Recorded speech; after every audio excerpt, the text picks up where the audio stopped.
Намайг чулууны хөрөөдөж идэг улсын болон онсон Мария. Хэдийн цэргийн 240 дараа ингээд нийт 29 жил ажиллаад 2013 онд цэргийн оюуны амралтанд орсон. Одоо ингээд 12 дахь 13 дахь жилдээ явж байна.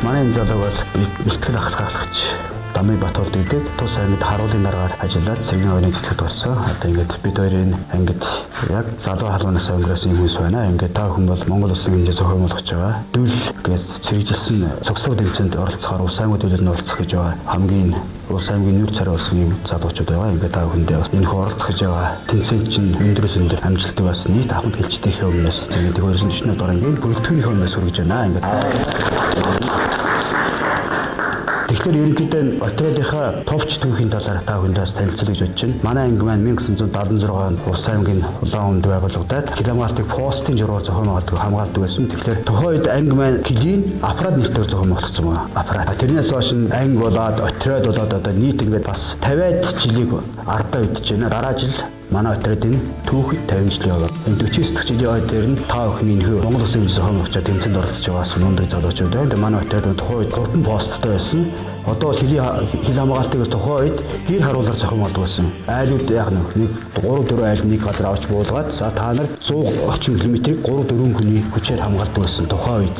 Тэгэхэд энэ манай баруун хойд хил маань Монгол улс, Орос улсын хоёрын дунд учраас найрамдлын хил нэртэйсэн баггүй юу? 20 дугаар зууны гараад одоо ингэ бид хүн яаснаа найрамдлын хил маань сүүлийн үед ингээд нэлээд аль аль талдаа янз янзын үйл ажиллагаа явагдаад хулгай дээрэмсгэлээд ингээд үйл ажиллагаа идэвхсэн. Тэгэхээр Монгол улсын хувьд бол баруун буюу хойд хилээ заашгүй хамгаалах хүч хэрэгсэл нэмэгдүүлэх шаардлага үүссэн. Хилийг бол хүний хүчээр хамгаалдаг байсан. Хүний хүчээр. Гэхдээ аль болох хүч гэж нэг тийм хүч байгаагүй Монгол улс эдийн засгийн чадварын хувьд ч гэсэн нэлээд найрамдлын хэлгээд орхичсан байсан учраас хүн хүчээ дандаа урд хэл хятад хэлээр төлөвлөсөн байсан учраас энэ хэсгүүд ерөнхийдөө бас эзгүй шахуу байсан. Тэгээд нөгөө малчт нь эзгүй учраас хоёр талын малчт хоорондоо ингээд нэг үйлчэн дээр буугаад ахтуу болцсон юм байна. За ингээд хил дээр тийм төдгээр хэсгийн чиглэлээр тийм зөрчил нэрлэгэнүүд нь та бидний маань яах нь шууд машин суугаад очиод тухайн зөрчилтөд шийдвэрлэх. Одоо ийм болцсон. Улсын хамгаалалт яасан нь телекоммуникацийн хайд шилжсэн байхгүй. Техник технологи орч энэ технологи биш үү? Одоо энэ чинь 21-р зууны технологи маш ийм өндөр түвшинд хүрчихсэн байна. Тэгэхээр бид нар яг нь технологид хүрэхэд бол бидний мэдлэгээ заашгүй шаардлага болж байна. Бид нар заашгүй чадвар шаардлагатай болоод байгаа байхгүй. Тэрний нэг үндсэн болохоор одоо энэ дүүл шонгор тэмцээнд байхгүй. Үндсэн хамгийн доотлоос эхэлж шүү дээ тийм ээ. Миний үед болохоор бид нар яаж үлдсэн гэхээр цэрэгжлийн хичээл ордог байсан. Хис 14 цэрэгжлийн хичээл ороод тэгээ бид нар чинь 10 төгсөн үтний бас голлох тэмдэглээ. Бие бэлтгэжтэй шаардлага хангадаг байсан байхгүй бидний үед. Ингээд хангачдаг. Сургууль байж ихт бэлтгэлжтийг нь оруулаад хангачдаг байсан. Та нарт бол тийм байхгүй байгаа учраас заашгүй та нарыг бэлтгэлжтийг хангахын тулд дүл шонхор гэдэг тэмцээн, цэрэгжлийн тэмцээнийг цэрэг спортын тэмцээн заашгүй зохиомжлох шаардлага тулгураад одоо ингэ зохиомжлоод байгаа гэж ойлгож байгаа. Бид нар тэгж л заадаг байсан. Та энэ Бэйжингийн Баатрин товч намтраас ярьж байгаа юу?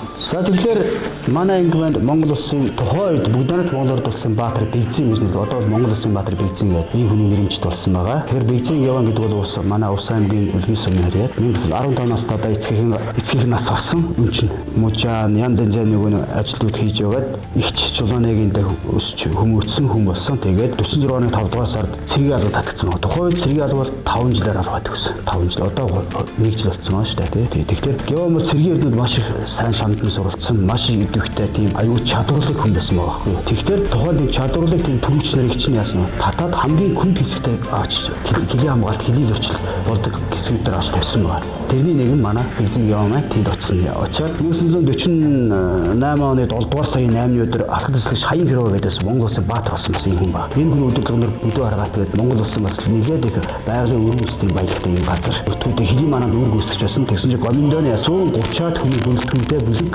орж ирсэн. Хилийн өвтөрт орж ирсэн. Нэг хэлжээ орж ирж штэ. Тэгэхээр яг мэдээж их өөрийнхөө Монгол улсын хилийг хамгаална гэж гисэн үүхтэй цэргийн тамар өгсөн хүмүүс учраас заашгүй тухайн зочлог тасалж усах шаардлагатай бол застаасаа холбоо харилцаа муутай тийм хүн нөхцөл хүчтэй зөвхөн тулаан болсон 3,130 хүн мэдээж дайснууд бол газрын багтаа ашиглаад дуртлаад аливаа ашигтай байрлалыг эзлэхийн тулд манай 3 нөхөж амьдаар барихын тулд байдлаа үргэлжилсэн байгаа. Тэгээд хөнгөн бүлмаач чинь тэгшээ гэж бас Монгол улсын Баатар болсон юм байна. Тэгээд тусах наваач даваад орж ирсэн Монгол улсын Баатарууд ингээд хамт хоригдсон дайснуудаа сумаа дуустан байлгсан. Дайснууд бол маш их хэмжээний хохироо учрах чадсан. Дандаа ашигтай байранд өөрсдөө ясна тухайн газар өнөтөд тухайн хэдийн манад өөрсдөө үргүүсгээд газар өнөхийн баримж маш сайн нийцсэн байгаа. Энд нүүгдэх юм бол энд тэгээд өөрсдөө хамгаалах юм бол дайсанд нэг цохол өгч чадна гэдгээр тэр хүн өөрөө мэдсэн байгаа. Тэгээд ашигтай байрдаг бол байлдаад ингээд бүтэн өчнөө олон цагийн турш байлдаад ясна.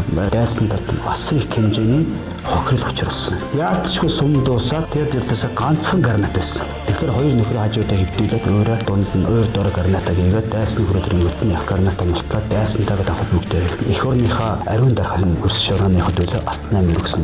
48 оны 7 дугаар сард болсон тулаан байгаа. 7 сарын 8-нд болсон бүдэ аргатын тулаан. 1949 оны 1-р сарын 28-ны өдрийн 6 дугаар болоод байлдааны гавьяаны Улаанбаатар гэдэг том шагнал ихнээ гардуулсан. Тэгээд 71 онд оюун хилгээр бүгд найрамдах Монгол ард улсын Баатар хэмээх хэрхэн цодог болгосон. Одоо бол Монгол улсын Баатар. Монгол улсын Баатар манай хэдийн зэрэг чинь 14 сая Баатар байна шүү. Бидний нэг нь дээд аваад орж дахиад тэгшээ байна. Бүдүүр гатын дулаанд орсон 3 Баатар мөн ясна. Гурван Монгол улсын Баатар хэмээх цолоор нэхэн шагнагдсан байна. 13 онд Көшөөг нь манай Ув Саймагт тусгасан байна.